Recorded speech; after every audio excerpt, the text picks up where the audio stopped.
ponchos, white pants that came to their mid-calf, long-sleeved white tops, dirty, worn-out sandals, and old straw hats. Each of them carried a bundle tied to his back. Don Juan stood up and went to meet them. He spoke to them. They seemed surprised and surrounded him. They smiled at him. He was apparently telling them something about me. The three of them turned around and smiled at me. They were about 10 or 12 feet away. I listened carefully, but I couldn't hear what they were saying. Don Juan reached in his pocket and handed them some bills. They appeared to be pleased. They moved their feet nervously. I liked them very much. They looked like children. All of them had small white teeth and very pleasing mild features. One, by all appearances the oldest, had whiskers. His eyes were tired but very kind. He took off his hat and came closer to the bench. The others followed him. The three of them greeted me in unison. We shook hands. Don Juan told me to give them some money. They thanked me, and after a polite silence, they said goodbye. Don Juan sat back on the bench, and we watched them disappear in the crowd.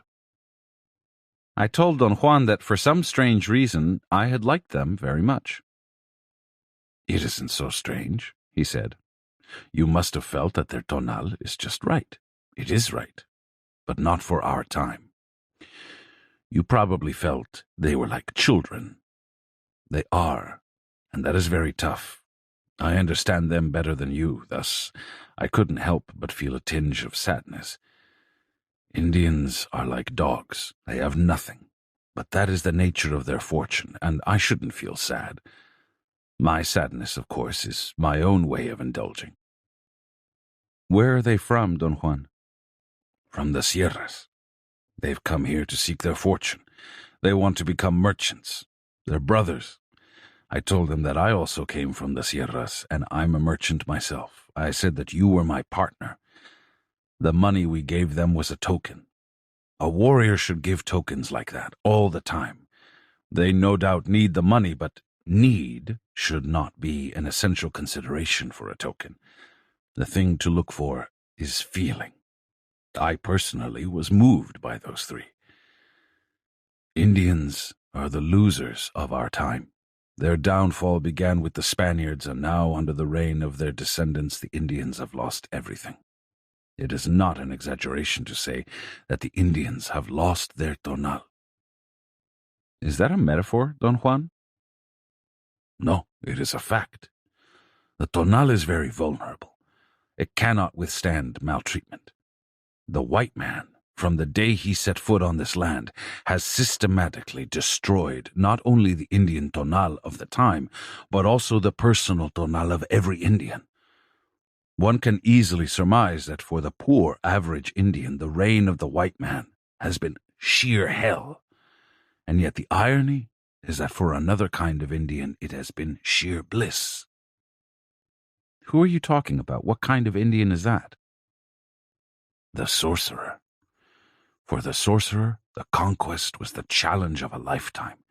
They were the only ones who were not destroyed by it, but adapted to it and used it to their ultimate advantage." "How was that possible, Don Juan? I was under the impression that the Spaniards left no stone unturned." "Let's say that they turned over all the stones that were within the limits of their own tonal. In the Indian life, however, there were things that were incomprehensible to the white man. Those things he did not even notice. Perhaps it was the sheer luck of the sorcerers, or perhaps it was their knowledge that saved them. After the tonal of the time and the personal tonal of every Indian was obliterated, the sorcerers found themselves holding on to the only thing left uncontested, the nahual. In other words, their tonal took refuge in their nahual.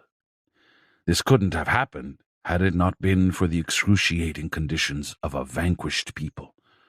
The men of knowledge of today are the product of those conditions and are the ultimate connoisseurs of the nahual, since they were left there thoroughly alone. There, the white man has never ventured. In fact, he doesn't even have the idea it exists." I felt compelled at that point to present an argument. I sincerely contended that in European thought, we had accounted for what he called the Nahual. I brought in the concept of the transcendental ego, or the unobserved observer present in all our thoughts, perceptions, and feelings. I explained to Don Juan that the individual could perceive or intuit himself as a self through the transcendental ego, because this was the only thing capable of judgment, capable of disclosing reality within the realm of its consciousness. Don Juan was unruffled. He laughed. "Disclosing reality," he said, mimicking me. "That's the tonal." I argued that the tonal may be called the empirical ego found in one's passing stream of consciousness or experience, while the transcendental ego was found behind that stream. "Watching, I suppose," he said mockingly. "That's right, watching itself," I said. "I hear you talking," he said, "but you're saying nothing. The Nahual is not experience or intuition or consciousness. Those terms and everything else you may care to say are only items on the island of the tonal. The Nahual, on the other hand, is only effect. The tonal begins at birth and ends at death, but the Nahual never ends. The Nahual has no limit. I've said that the Nahual is where power hovers. That was only a way of alluding to it. By reasons of its effect, perhaps the Nahual can be best understood in terms of power. For instance, when you felt numb and couldn't talk earlier today, I was actually soothing you. That is, my Nahual was acting upon you." "How is that possible, Don Juan?" "You won't believe this, but no one knows how. All I know is that I wanted your undivided attention, and then my Nahual went to work on you. I know that much because I can witness its effect, but I don't know how it works." He was quiet for a while. I wanted to keep on the same topic. I attempted to ask a question. He silenced me. "One can say that the Nahual accounts for creativity," he finally said, and looked at me piercingly. "The Nahual is the only part of us that can create." He remained quiet, looking at me. I felt he was definitely leading me into an area I had wished he would elucidate further. He said that the tonal did not create anything but only witnessed and assessed.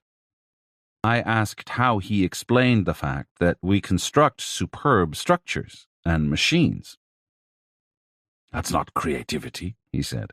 "That's only molding. We can mold anything with our hands, personally or in conjunction with the hands of other tonals. A group of tonals can mold anything, superb structures, as you said." "But what's creativity then, Don Juan?" He stared at me, squinting his eyes.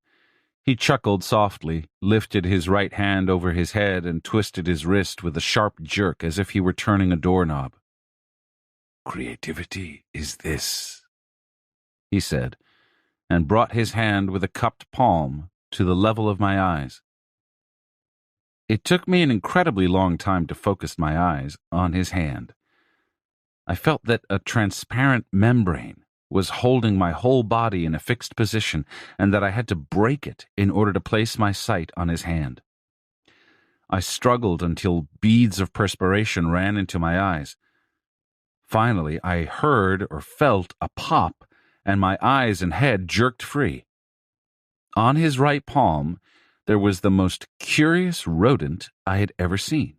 It looked like a bushy-tailed squirrel. The tail, however, was more like a porcupine's. It had stiff quills. "Touch it," Don Juan said softly. I automatically obeyed him and ran my finger on its soft back. Don Juan brought his hand closer to my eyes, and then I noticed something that threw me into nervous spasms. The squirrel had eyeglasses and big teeth. "It looks like a Japanese," I said, and began to laugh hysterically. The rodent then started to grow in Don Juan's palm. And while my eyes were still filled with tears of laughter, the rodent became so enormous that it disappeared. It literally went out of the frame of my vision. It happened so rapidly that I was caught in the middle of a spasm of laughter. When I looked again, or when I wiped my eyes and focused them properly, I was looking at Don Juan. He was sitting on the bench and I was standing in front of him, although I didn't remember having stood up. For a moment, my nervousness was uncontainable. Don Juan calmly got up, forced me to sit, propped my chin between the bicep and forearm of his left arm, and hit me on the very top of my head with the knuckles of his right hand. The effect was like the jolt of an electric current. It calmed me down immediately. There were so many things that I wanted to ask, but my words couldn't wade through all those thoughts. I then became keenly aware that I had lost control over my vocal cords. I didn't want to struggle to speak, however, and leaned against the back of the bench. Don Juan said forcefully that I had to pull myself together and stop indulging. I felt a bit dizzy. He imperatively ordered me to write my notes and handed me my pad and pencil after picking them up from underneath the bench. I made a supreme effort to say something, and again I had the clear sensation that a membrane was enveloping me. I puffed and groaned for a moment, while Don Juan laughed, until I heard or felt another pop. I began to write immediately. Don Juan spoke as if he were dictating to me. "One of the acts of a warrior is never to let anything affect him," he said. "Thus a warrior may be seeing the devil himself, but he won't let anyone know that. The control of a warrior has to be impeccable." He waited until I had finished writing and then asked me laughingly, "Did you get all that?" I suggested that we should go to a restaurant and have dinner. I was famished. He said that we had to stay until the proper tonal appeared. He added in a serious tone that if the proper tonal did not come that day, we had to remain on the bench until it cared to show up. "What is a proper tonal?" I asked. "A tonal that is just right, balanced and harmonious. You are supposed to find one today, or rather your power is supposed to bring one to us." "But how can I tell it apart from other tonals?" "Never mind that. I will point it out to you." "What is it like, Don Juan?" "Hard to tell. It depends on you. This is a show for you. Therefore, you will set up those conditions yourself." "How?" "I don't know that. Your power, your Nahual, will do that. There are, roughly speaking, two sides to every tonal. One is the outer part, the fringe, the surface of the island. That's the part related to action and acting, the rugged side. The other part is the decision and judgment, the inner tonal, softer, more delicate, and more complex. The proper tonal is a tonal where the two levels are in perfect harmony and balance." Don Juan stopped talking. It was fairly dark by then, and I had a hard time taking notes. He told me to stretch and relax. He said that it had been quite an exhausting day, but very prolific, and that he was sure the proper tonal would show up. Dozens of people went by. We sat in a relaxed silence for 10 or 15 minutes. Then Don Juan stood up abruptly. "By golly, you've done it! Look what's coming there! A girl!" He pointed with a nod of his head to a young woman who was crossing the park and was approaching the vicinity of our bench. Don Juan said that the young woman was the proper tonal, and that if she would stop to talk to either one of us, it would be an extraordinary omen, and we would have to do whatever she wanted. I couldn't clearly distinguish the young woman's features, although there was still enough light. She came within a couple of feet, but went by, without looking at us. Don Juan ordered me in a whisper to get up and go talk to her. I ran after her and asked for directions. I got very close to her. She was young, perhaps in her mid-20s, of medium height, very attractive and well-groomed. Her eyes were clear and peaceful. She smiled at me as I spoke. There was something winning about her. I liked her as much as I had liked the three Indians. I went back to the bench and sat down. "Is she a warrior?" I asked. "Not quite," Don Juan said. "Your power is not that keen yet to bring a warrior, but she's a just right tonal. one that could turn into a proper tonal. Warriors come from that stock. His statements aroused my curiosity. I asked him if women could be warriors. He looked at me, apparently baffled by my question. "Of course they can," he said, "and they are even better equipped for the path of knowledge than men. But then men are a bit more resilient. I would say, however, that all in all, women have a slight advantage." I said that it puzzled me that we had never talked about women in relation to his knowledge. "You're a man," he said. "Therefore I use the masculine gender when I talk to you. That's all. The rest is the same." I wanted to question him further, but he made a gesture to close the topic. He looked up. The sky was almost black. The banks of clouds looked extremely dark. There were still, however, some areas where the clouds were slightly orange. "The end of the day is your best time," Don Juan said. "The appearance of that young woman at the very edge of the day is an omen. We were talking about the tonal, therefore it is an omen about your tonal." "What does the omen mean, Don Juan?" "It means that you have very little time left to organize your arrangements. Any arrangements that you might have constructed have to be viable arrangements because you don't have time to make new ones. Your arrangements must work now, or they are not arrangements at all. I suggest that when you go back home, you check your lines and make sure they are strong. You will need them." "What's going to happen to me, Don Juan?" "Years ago, you bid for power. You have followed the hardships of learning faithfully without fretting or rushing. You are now at the edge of the day." "What does that mean?" "For a proper tonal, everything on the island of the tonal is a challenge. Another way of saying it is that for a warrior, everything in this world is a challenge. The greatest challenge of all, of course, is his bid for power. But power comes from the Nahual, and when a warrior finds himself at the edge of the day, it means that the hour of the Nahual is approaching, the warrior's hour of power." "I still don't understand the meaning of all this, Don Juan. Does it mean that I'm going to die soon?" "If you're stupid, you will," he retorted cuttingly. "But putting it in milder terms, it means that you're about to shiver in your pants. You bid for power once, and that bidding is irreversible. I won't say that you're about to fulfill your destiny, because there is no destiny. The only thing that one can say then is that you're about to fulfill your power. The omen was clear. That young woman came to you at the edge of the day. You have little time left, and none of it for crap. A fine state. I would say that the best of us always comes out when we are against the wall, when we feel the sword dangling overhead. Personally, I wouldn't have it any other way." Shrinking the tonal. On Wednesday morning, I left my hotel around 9:45. I walked slowly, allowing myself 15 minutes to reach the place where Don Juan and I had agreed to meet.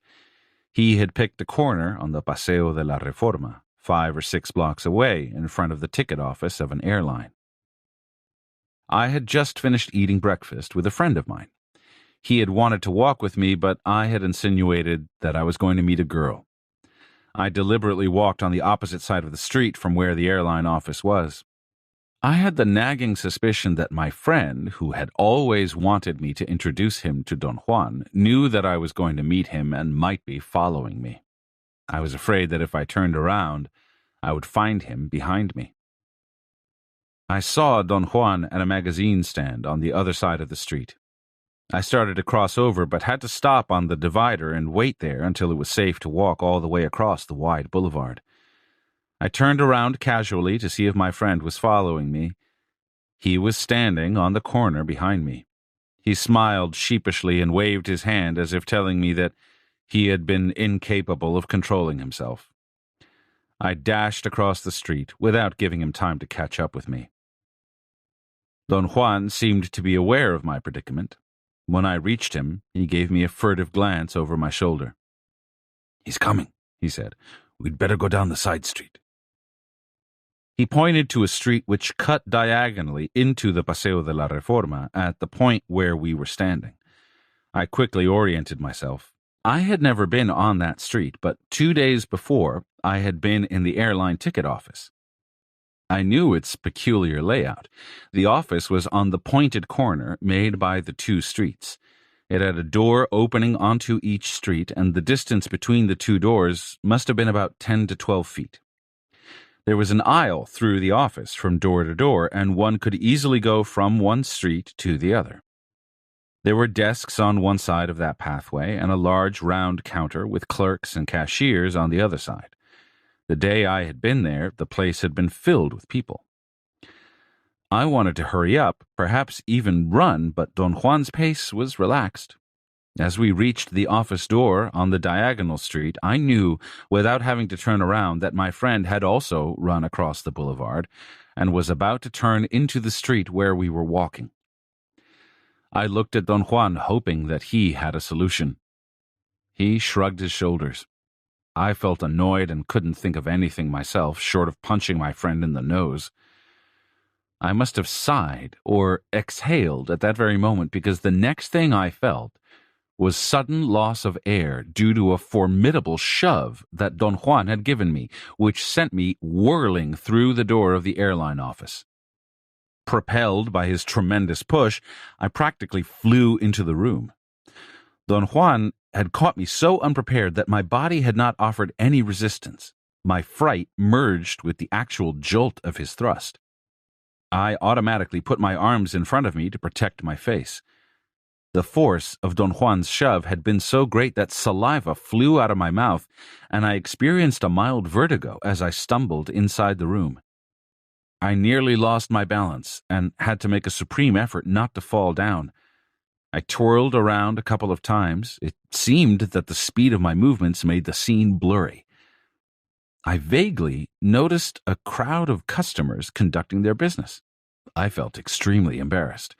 I knew that everyone was looking at me as I reeled across the room. The idea that I was making a fool out of myself was more than discomforting.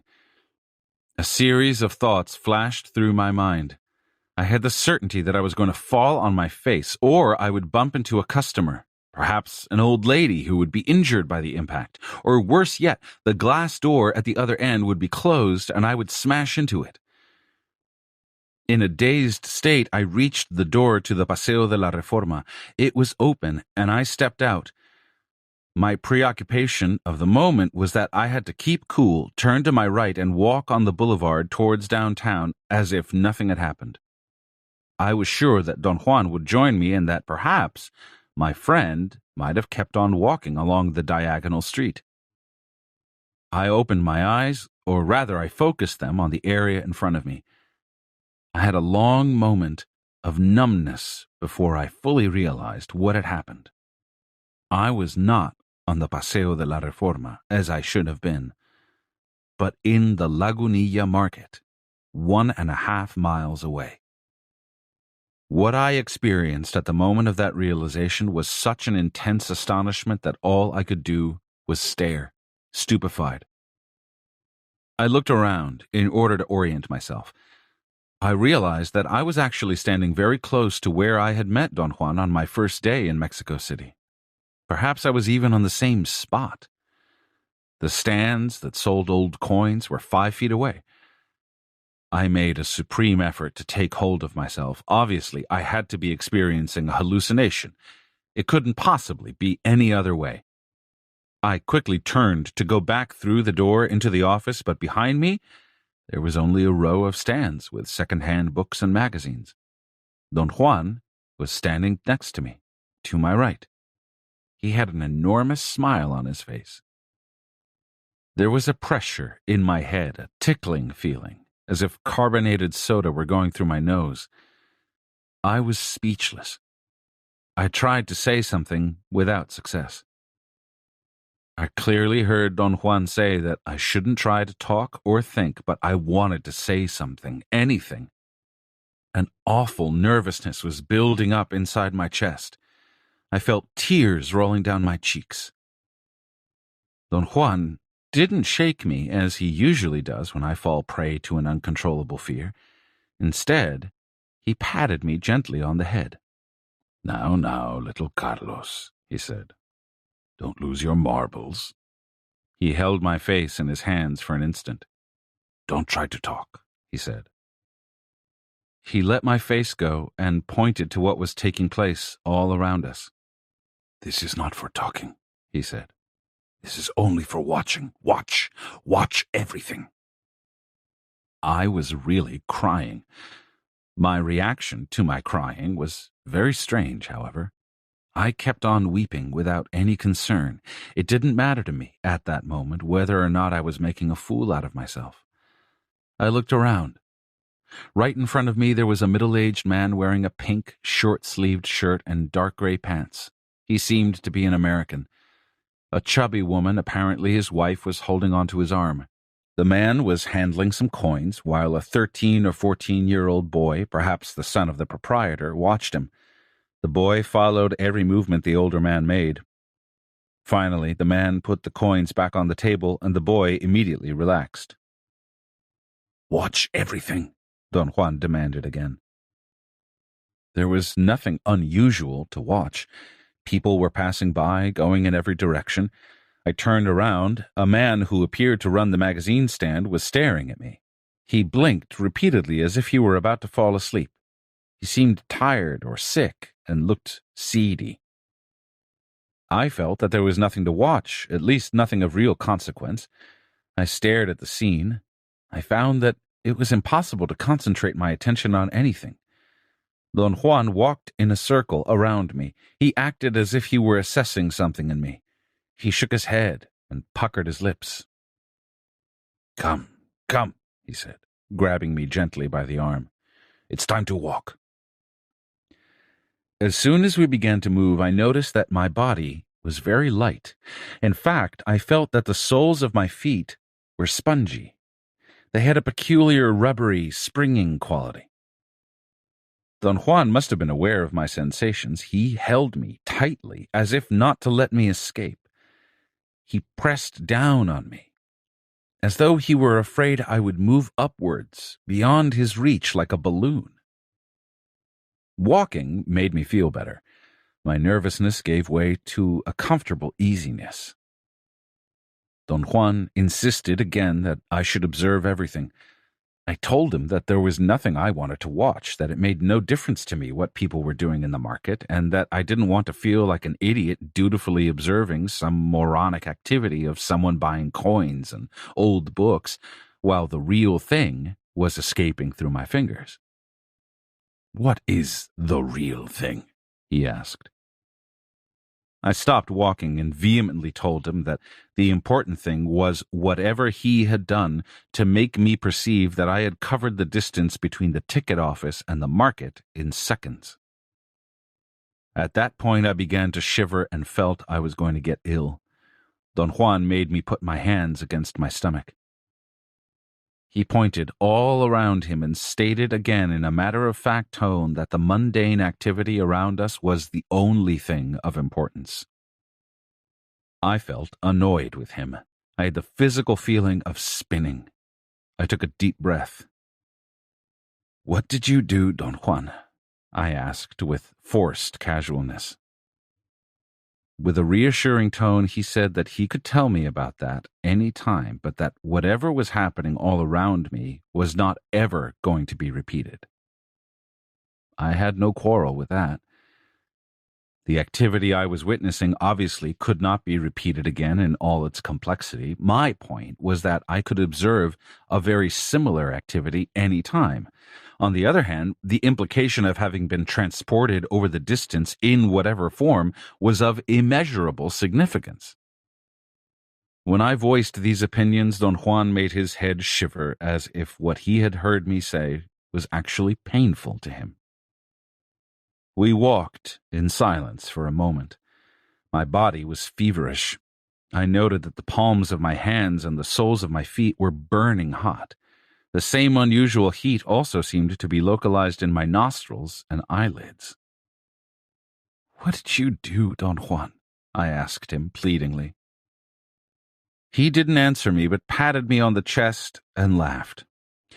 He said that men were very frail creatures who made themselves even more frail with their indulging. In a very serious tone, he exhorted me not to feel that I was about to perish, but to push myself beyond my limits and to simply engage my attention on the world around me. We continued walking at a very slow pace. My preoccupation was paramount. I couldn't pay attention to anything. Don Juan stopped and seemed to deliberate whether or not to speak. He opened his mouth to say something, but then he appeared to change his mind, and we began to walk again. "What happened is that you came here," he said abruptly as he turned and stared at me. "How did that happen?" He said that he didn't know, and that the only thing he did know was that I had selected that place myself. Our impasse became even more hopeless as we kept on talking. I wanted to know the steps, and he insisted that the selection of the place was the only thing we could discuss, and since I didn't know why I had chosen it, there was essentially nothing to talk about. He criticized, without getting angry, my obsession to reason out everything as an unnecessary indulging.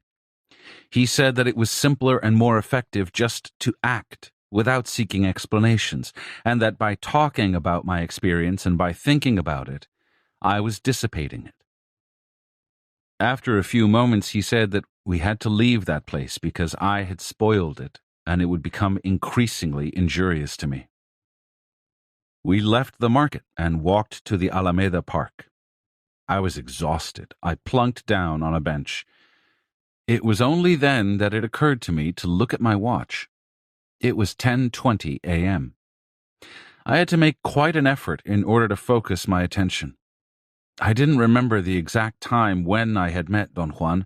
I calculated that it must have been around 10, and it could not have taken us more than 10 minutes to walk from the market to the park, which left only 10 minutes unaccounted for. I told Don Juan about my calculations. He smiled. I had the certainty that his smile hid his contempt for me, yet there was nothing in his face to betray that feeling. "You think I'm a hopeless idiot, don't you, Don Juan?" "Aha!" he said, and jumped to his feet. His reaction was so unexpected that I also jumped up at the same time. "Tell me exactly what you think my feelings are," he said emphatically. I felt I knew his feelings. It was as if I were feeling them myself, but when I tried to say what I felt, I realized I couldn't talk about it. To speak required tremendous effort. Don Juan said that I didn't have enough power yet to see him, but I could certainly see enough to find myself suitable explanations for what was happening. "Don't be bashful," he said. "Tell me exactly what you see." I had a sudden and strange thought, very similar to thoughts that usually come to my mind just before falling asleep. It was more than a thought. A complete image would be a better description of it. I saw a tableau containing various personages. The one which was directly in front of me was a man sitting behind a window frame. The area beyond that frame was diffuse, but the frame and the man were crystal clear. He was looking at me. His head was turned slightly to his left, so he was actually looking askance at me. I could see his eyes moving to keep me within focus. He was leaning on the windowsill with his right elbow. His hand was clenched into a fist, and his muscles were contracted. To the left of the man there was another image in the tableau. It was a flying lion. That is, the head and the mane were those of a lion, but the lower part of its body belonged to a curly white French poodle. I was about to focus my attention on it when the man made a smacking sound with his lips and stuck his head and trunk out of the window. His whole body emerged as if something were pushing him. He hung for a moment, grabbing the windowsill with the tips of his fingers as he swung like a pendulum. Then he let go. I experienced in my own body the sensation of falling. It wasn't a plummeting down, but a soft descent, and then a cushioned floating. The man was weightless. He remained stationary for a moment, and then he went out of sight as if an uncontrollable force had sipped him away through a crack in the tableau. An instant later, he was back at the window looking askance at me. His right forearm was resting on the windowsill, only this time his hand was waving goodbye to me. Don Juan's comment was that my seeing was too elaborate. "You can do better than that," he said. "You want me to explain what happened. Well, I want you to use your seeing to do that. You saw, but you saw crap. That kind of information is useless to a warrior. It would take too long to figure out what's what. Seeing must be direct, for a warrior can't use his time to unravel what he himself is seeing. Seeing is seeing because it cuts through all that nonsense." I asked him if he thought that my vision had only been a hallucination and not really seeing. He was convinced it had been seeing because of the intricacy of detail, but that it was inappropriate for the occasion. "Do you think that my visions explain anything?" I asked. "Sure they do, but I wouldn't try to unravel them if I were you. In the beginning, seeing is confusing, and it's easy to get lost in it. As the warrior gets tighter, however, his seeing becomes what it should be, a direct knowing." As Don Juan spoke, I had one of those peculiar lapses of feelings, and I clearly sensed that I was about to unveil something which I already knew, a thing which eluded me by turning into something very blurry. I became aware that I was involved in a struggle. The more I tried to define or reach that elusive piece of knowledge, the deeper it sank. "That seeing was too visionary," Don Juan said. The sound of his voice shook me. "A warrior asks a question, and through his seeing, he gets an answer, but the answer is simple, never embellished to the point of flying French poodles." We laughed at the image, and half-jokingly I told him that he was too strict, that anyone going through what I had gone through that morning deserved a bit of leniency. "That is the easy way out," he said. "That is the indulging way. You hinge the world on the feeling that everything is too much for you. You're not living like a warrior." I told him that there were so many facets of what he called a warrior's way that it was impossible to fulfill all of them, and that the meaning of it became clear only as I encountered new instances where I had to apply it. "A rule of thumb for a warrior," he said, "is that he makes his decisions so carefully that nothing that may happen as a result of them can surprise him, much less drain his power. To be a warrior means to be humble and alert. Today, you were supposed to watch the scene, which was unfolding in front of your eyes, not to ponder how all that was possible. You focused your attention on the wrong place. If I wanted to be lenient with you, I could easily say that since this was the first time it had happened to you, you were not prepared, but that's not permissible because you came here as a warrior, ready to die. Therefore, what happened to you today shouldn't have caught you with your pants down." I conceded that my tendency was to indulge in fear and bewilderment. "Let's say that a rule of thumb for you should be that when you come to see me, you should come prepared to die," he said. "If you come here ready to die, there shouldn't be any pitfalls or any unwelcome surprises or any unnecessary acts. Everything should gently fall into place because you're expecting nothing." "That's easy to say, Don Juan.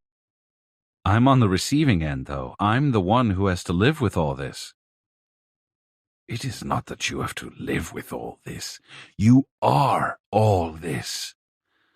You're not just tolerating it for the time being. Your decision to join forces with this evil world of sorcery should have burned all the lingering feelings of confusion and should give you the spunk to claim all this as your world. I felt embarrassed and sad. Don Juan's actions, no matter how prepared I was, taxed me in such a way that every time I came in contact with him, I was left with no other recourse but to act and feel like a half-rational, nagging person.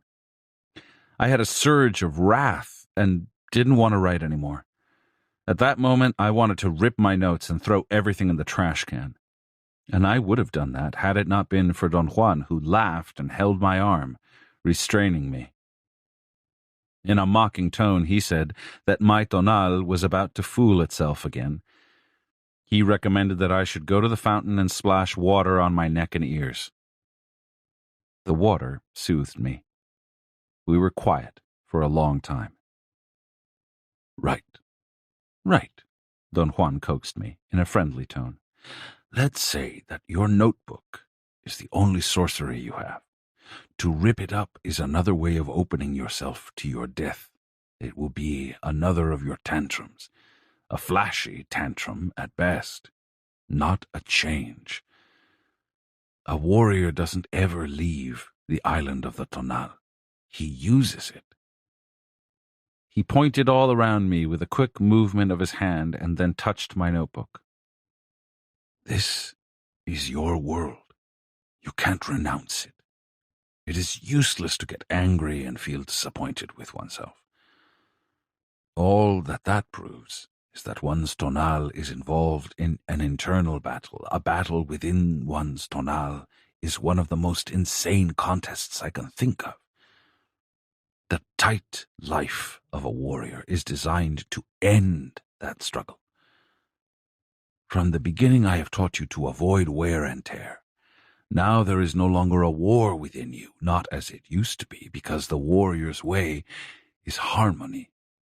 The harmony between actions and decisions at first, and then the harmony between tonal and nagual. Throughout the time I have known you, I have talked to both your tonal and your nagual. That is the way the instruction should be conducted. In the beginning, one has to talk to the tonal. It is the tonal that has to relinquish control.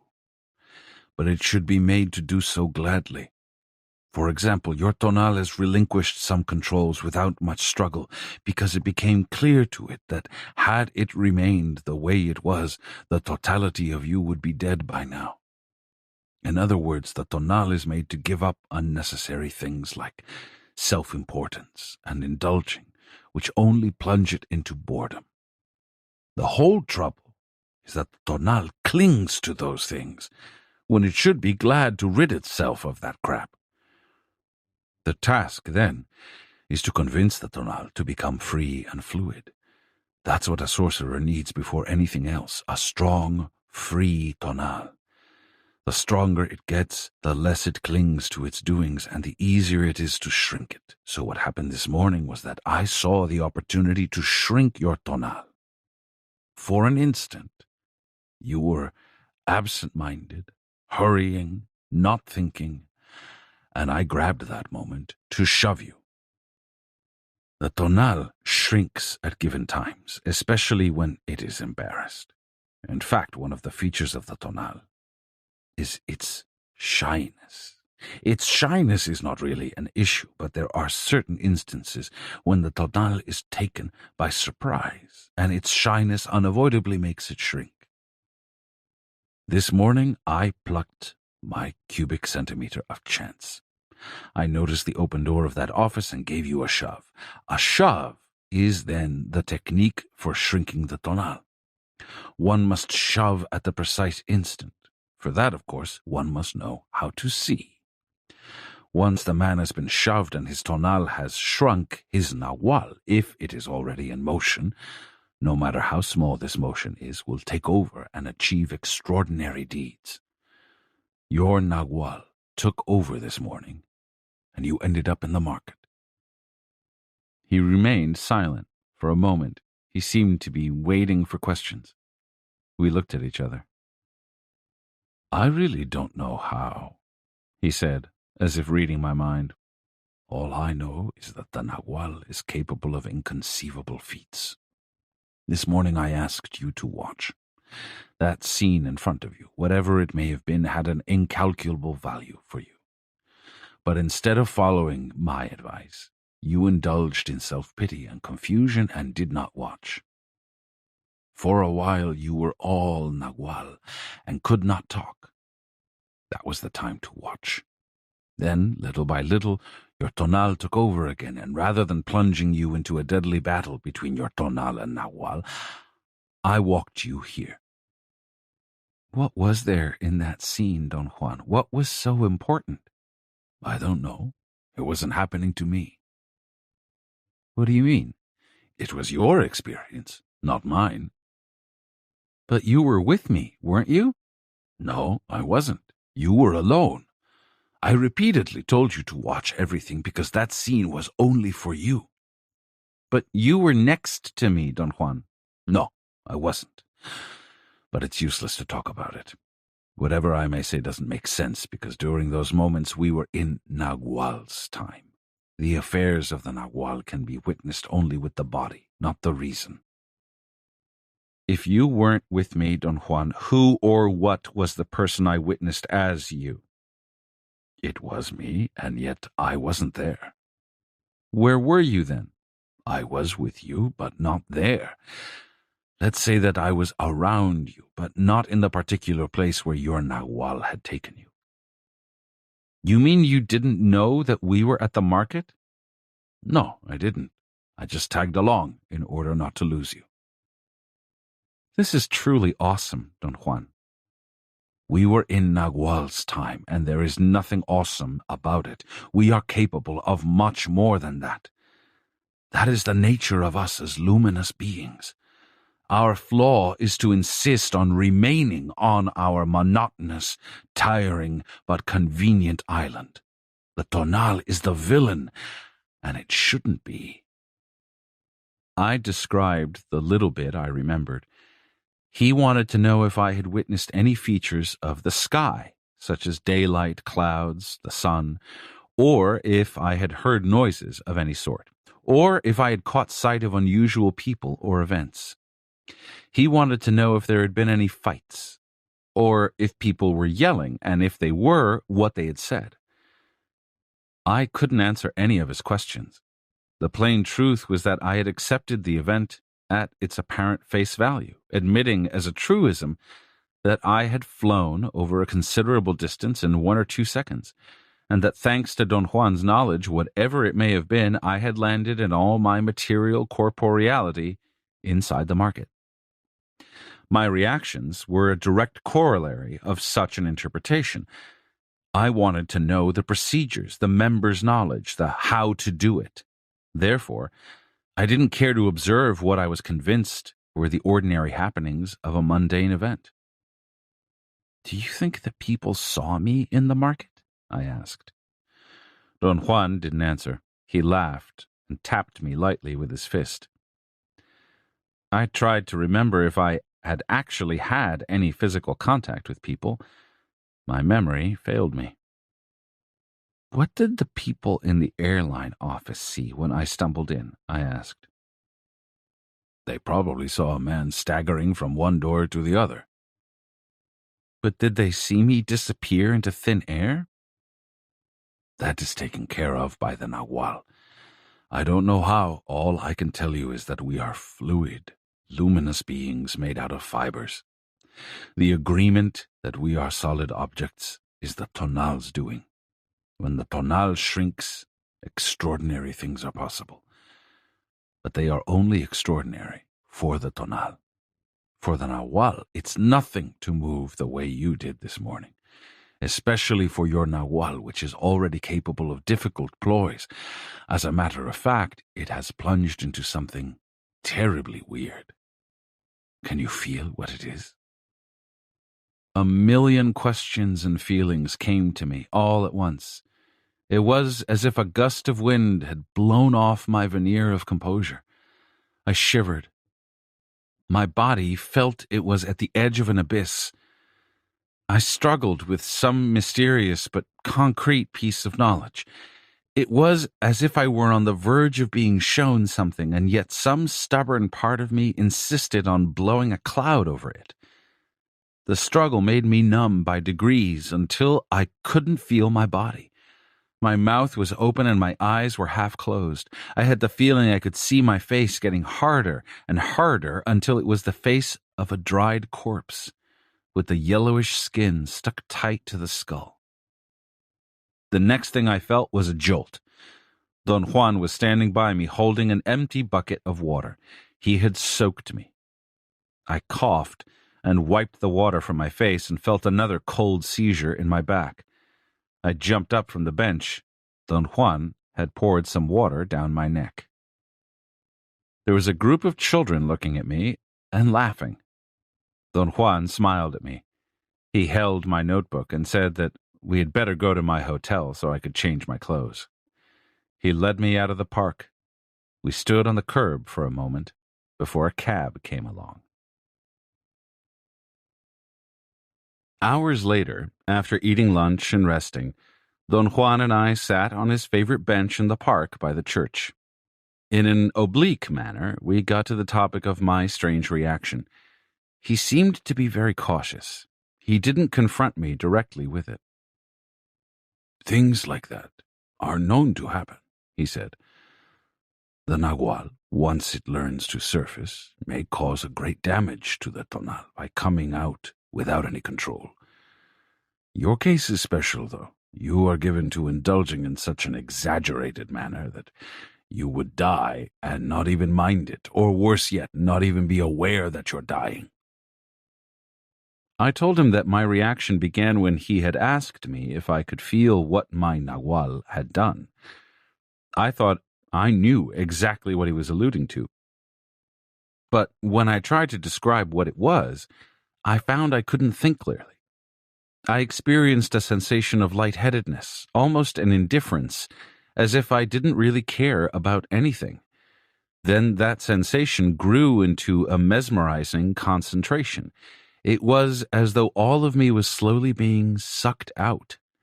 What attracted and trapped my attention was the clear sensation that a portentous secret was about to be revealed to me, and I didn't want anything to interfere with such a revelation.